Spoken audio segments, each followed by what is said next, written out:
Dear student, hope you will be fine. The topic for today's discussion is segmentation. देखिए, segmentation एक हमारी memory management technique है और इसमें मेमोरी को डिवाइड किया जाता है। इसमें वेरिएबल साइज पार्टीशंस होते हैं और यहाँ पर जितनी भी सेगमेंट्स होती हैं उनको किसी प्रोसेस के लिए एलोकेट किया जाता है। आपको ये बताया गया कि जो हमारी फिज़िकल मेमोरी है, हमने प्रीवियसली देखा मेमोरी मैनेजमेंट स्कीम, एक हमने पेजिंग यूज़ की और सेकंड सेगमेंटेशन। ये दोनों आपकी मेमोरी मैनेजमेंट स्कीम हैं। पेजिंग में जो मेन मेमोरी होती है वो आपकी फ्रेम्स में डिवाइड होती है और अगर हम बात करें सेगमेंटेशन में तो यहाँ पर जो हमारी मेन मेमोरी है वो सेगमेंट्स में डिवाइड होगी। In an operating system, segmentation is a memory management technique in which the memory is divided into variable size parts. यहाँ पर मेमोरी को फिक्स्ड पार्टीशन में ना डिवाइड करके वेरिएबल साइज पार्टीशंस में डिवाइड किया जाता है। सेगमेंट्स का साइज़ यहाँ पे फिक्स नहीं होता है और ये जितनी भी सेगमेंट्स होती हैं उन सबको आप किसी प्रोसेस को एलोकेट कर सकते हैं। A process is divided into segment. Process को डिवाइड किया जाता है सेगमेंट्स में और यहाँ पर जो पार्ट्स हैं, आप कह सकते हैं किसी प्रोग्राम के पार्ट्स हैं, is divided into which are not necessarily all the same size are called segments. यहाँ पे ये ज़रूरी नहीं है कि जब भी किसी प्रोसेस को डिवाइड किया जाएगा तो उसके साइज़ क्या हैं, सेम हो। वो साइज़ आपके वेरिएबल्स हो सकते हैं और जो वेरिएबल साइज पार्टीशंस होते हैं वही आपके सेगमेंट्स कहलाते हैं। Students, segmentation gives user view of the process while paging does not gives. देखिए, अगर हम पेजिंग की बात करें तो पेजिंग में हमने कहीं पर भी यूज़र को कंसिडर नहीं किया है। यहाँ पर पेजिंग में वर्चुअल मेमोरी हमारे पास में होती है। हम यहाँ पे हार्डवेयर का कंसीडरेशन करते हैं। Virtual memory on demand paging को सपोर्ट करती है। प्रोसेस को पेजेस में डिवाइड किया जाता है, मेन मेमोरी को फ्रेम्स में डिवाइड किया जाता है। बट अगर हम सेगमेंट्स की बात करेंगे तो यहाँ पर user is most important for us. For example, आपने देखा होगा कि जो हमारी मशीन लैंग्वेज है, असेंबली लैंग्वेज है, वो यूज़र पर्सपेक्टिव के हिसाब से आप कह सकते हैं कि यूज़र पर्सपेक्टिव के हिसाब से हम ये कह सकते हैं कि वहाँ पर हार्डवेयर को कंसीडर करके उन लैंग्वेजेस को डेवलप किया गया है।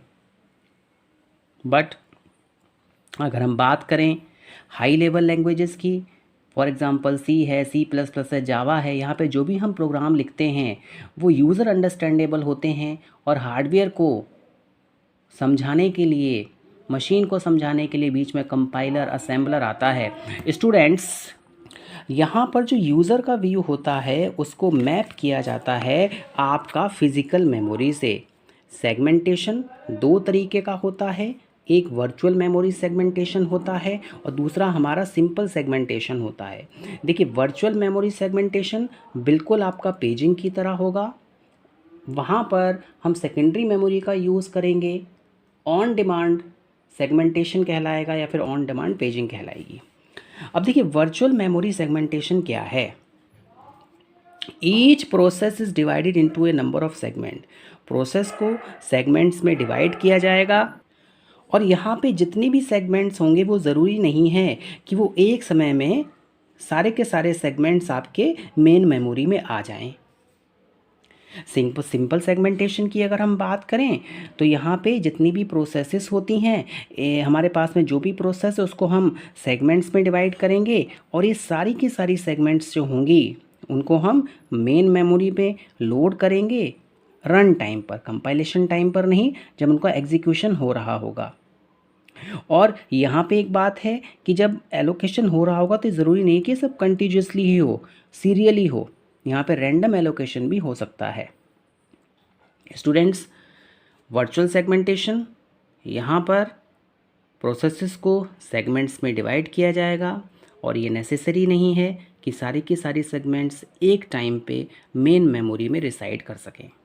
बट सिंपल सेगमेंटेशन की अगर हम बात करें तो यहाँ पे सारे के सारे सेगमेंट्स को एक साथ में मेन मेमोरी में लोड किया जाता है रन टाइम पर। और यहाँ पे ये ज़रूरी नहीं है कि जितनी भी हमारे पास में सेगमेंट्स मेन मेमोरी में लोड हो रही हैं वो कंटिन्यूअसली लोड हो रही हों। स्टूडेंट्स, अब हम बात करते हैं लॉजिकल एड्रेस की और फिज़िकल एड्रेस की सेगमेंटेशन में। देखिए, यहाँ पर लॉजिकल एड्रेस में और फिज़िकल एड्रेस में कोई सिंपल रिलेशनशिप नहीं होता है।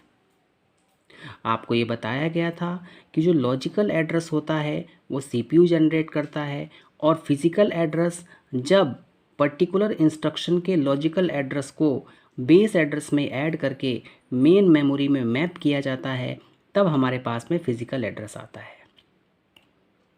यहाँ पर जो भी एड्रेसेस होते हैं वो किसी पर्टिकुलर इंस्ट्रक्शंस को लोकेट करते हैं।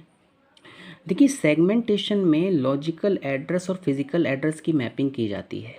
आपको ये बताया गया कि यहाँ पर हम यूज़र के व्यू को मैप करते हैं फिज़िकल एड्रेस से।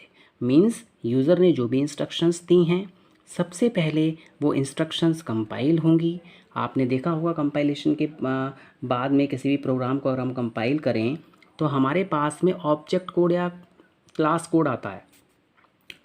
वो क्या है? लॉजिकल एड्रेस है। जब उसमें हम मेमोरी के फिजिकल एड्रेसेस को बेस एड्रेस को ऐड करते हैं तो फिजिकल एड्रेस हमारे पास में आता है। सेगमेंटेशन में लॉजिकल एड्रेस और फिजिकल एड्रेस को शो करने के लिए जो भी इंफॉर्मेशन स्टोर होती है सेगमेंट्स की, वो एक टेबल में स्टोर की जाती है, और इस टेबल को हम सेगमेंट टेबल कहते हैं।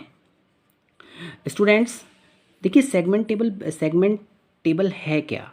अगर हम सेगमेंट टेबल की बात करेंगे तो किसी भी सेगमेंट के रिगार्डिंग, देखिए प्रोसेस को आपने सेगमेंट्स में डिवाइड किया है, तो प्रोसेस की जितनी भी सेगमेंट्स होंगी उन सब की इन्फॉर्मेशन आप कहाँ स्टोर करेंगे? इसके लिए एक टेबल बनाया जाता है, और यही टेबल हमारा सेगमेंट टेबल कहलाता है। सेगमेंट टेबल को हम डिफाइन कर सकते हैं। It maps 2 dimensional logical address into 1 dimensional physical address. जब भी हम सेगमेंट टेबल की बात करेंगे तो हमारे पास यहाँ पे 2 डायमेंशनल लॉजिकल एड्रेस होता है जिसको कि 1 डायमेंशनल फिजिकल एड्रेस में मैप किया जाता है। इसमें एंट्री होती है ईच सेगमेंट की, it is each table entry. सबसे पहले इसमें बेस एड्रेस होता है और दूसरा हमारे पास में लिमिट होती है। देखिए, अगर हम बेस एड्रेस की यहाँ पे बात करें, it contains the starting physical address with the segment reside in the memory. Base address हमें ये बताता है कि ये जो सेगमेंट है इस बेस एड्रेस से स्टार्ट करेगी, यानी यहाँ से इसकी मैपिंग स्टार्ट होगी, यहाँ से इसको मेमोरी दी जाएगी पर्टिकुलर एड्रेस से। लिमिट हमें ये स्पेसिफाई करती है कि लेंथ कितनी है सेगमेंट की। तो स्टूडेंट्स, सेगमेंट टेबल 2 पार्ट्स में डिवाइड होता है। हमारे पास में बेस एड्रेस होता है, हमारे पास में लिमिट होती है। बेस एड्रेस हमें ये बताता है कि जो भी सेगमेंट है वो कहाँ से स्टार्ट हो रही है, उसका फिजिकल एड्रेस क्या है मेमोरी में। लिमिट हमें ये स्पेसिफाई करती है कि लेंथ क्या है सेगमेंट की। स्टूडेंट्स, अगर हम लॉजिकल एड्रेस स्पेस की बात करें तो यहाँ पर हमारे पास में 5 सेगमेंट है। सेगमेंट 0, 1, 2, 3, 4 मीन्स हमारे पास में यहाँ पर एक प्रोसेस को हमने डिवाइड किया और हमारे पास में 5 सेगमेंट्स आई। अब इसको मैपिंग करने के लिए हमने यहाँ पे सेगमेंट टेबल क्रिएट किया है। सेगमेंट टेबल में मेरे पास में एक बेस एड्रेस है और दूसरा मेरे पास में क्या है? लिमिट है। अगर मैं सेगमेंट 0 की बात करूँ तो यहाँ पर सेगमेंट 0 में बेस एड्रेस कितना है? 500, यानी कि स्टार्टिंग इंडेक्स है और ये क्या है? एंड, मतलब ये टोटल स्पेस ऑक्यूपाई होगा, ये इसकी लिमिट है और ये बेस एड्रेस। इसी तरीके से सेगमेंट 1 की बात करें तो ये इसका जो बेस एड्रेस है 2500 है और ये 800 इसकी लिमिट है। सेगमेंट 2 की बात करें तो 1500 इसका बेस एड्रेस है, 400 लिमिट है। सेगमेंट 3 की बात करें तो 4600 बेस एड्रेस है, 200 लिमिट है। 4 की बात करेंगे तो 3800 बेस एड्रेस है और ये क्या है, लिमिट है। देखिए बेस एड्रेस में हमेशा लिमिट को ऐड कर दिया जाता है, तब हमारे पास में प्रॉपर फिजिकल मैपिंग आती है। यहाँ पर 0 1 2 3 ये हमारा क्या है, सेगमेंट नंबर है। देखिए अब हम इसकी मैपिंग देखते हैं। देखिए अगर आप इसकी मैपिंग देखें तो आपको ये बताया गया कि जो सेगमेंट 0 है उसका बेस एड्रेस कितना था, 500 था। देखिए और लिमिट कितनी थी, 600। तो 500 + 600 1100 हो गया। यहाँ पे सेगमेंट 0 रिसाइड कर रही है।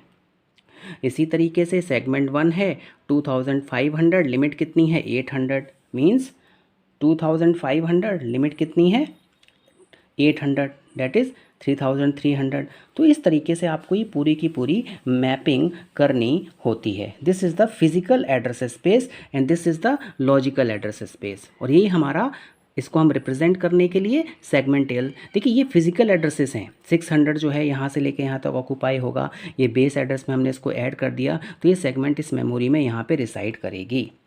नाउ स्टूडेंट्स अब जो भी एड्रेस जनरेट होगा सीपीयू से उसको डिवाइड किया जाएगा। सबसे पहला हमारे पास में सेगमेंट नंबर है, दूसरा सेगमेंट ऑफसेट है। सेगमेंट नंबर की अगर हम बात करें तो segment number of bits required to represent the segment, ये हमें ये बताता है कि किसी भी सेगमेंट को रिप्रेजेंट करने के लिए हमें कितनी बिट्स की रिक्वायरमेंट है। सेगमेंट ऑफसेट की बात करें तो हमारे लिए ये बताता है कि सेगमेंट के साइज़ को रिप्रेजेंट करने के लिए हमें कितनी बिट्स की रिक्वायरमेंट होगी। देखिए सेगमेंट को रिप्रेजेंट करना है तो एस से रिप्रेजेंट होगा, उसके ऑफसेट को, जिसकी हम लिमिट की बात कर रहे हैं, मतलब साइज़ को रिप्रेजेंट करने के लिए हम डी का यूज़ करें। इट मीन सीधी सी बात है, अगर सेगमेंट नंबर की बात अगर हम कर रहे हैं तो ये हमारा बेस एड्रेस हो जाएगा और ये हमारा लिमिट हो जाएगी।